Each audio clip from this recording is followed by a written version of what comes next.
அக்கா, இவங்க தான் பிறந்த இடத்துலையே இறந்து போகணும் அப்படின்னு சொல்லி ஆசைப்பட்டாங்க.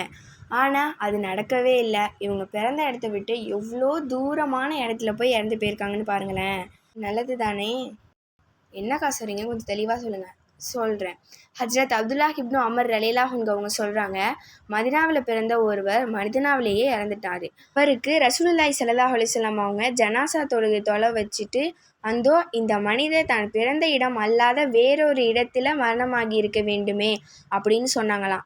யா ரசூல் அல்லாஹ், தாங்கள் எந்த அடிப்படையில் அப்படி சொல்கிறீங்க அப்படின்னு சஹாபாக்கள்லாம் கேட்டாங்களாம். ஒருவர் தான் பிறந்த இடம் அல்லாத வேறு இடத்தில் மௌத்தானால் பிறந்த இடத்திலிருந்து மௌத்தான இடம் வரையுள்ள தொலைதூரத்தை அளந்து அந்தளவு அவருக்கு சுவனத்தில் இடம் கொடுக்கப்படும் அப்படின்னு ரசூலுல்லாஹி ஸல்லல்லாஹு அலைஹி வஸல்லம் அவங்க சொன்னாங்களாம். இந்த ஹதீஸ் ஞாபகம் வந்ததுனால தான் நல்லது தானேன்னு கேட்டேன். ஓ அப்படியா, இப்படிலாம் கூட ஹதீஸ் இருக்கா? நீங்கள் சொல்லிதாங்க்கா எனக்கே தெரியுது. சரி, நீ தெரிஞ்சுக்கிட்டது மட்டும் இல்லாமல் மற்றவங்களுக்கும் இந்த ஹதீஸை சொல்லு.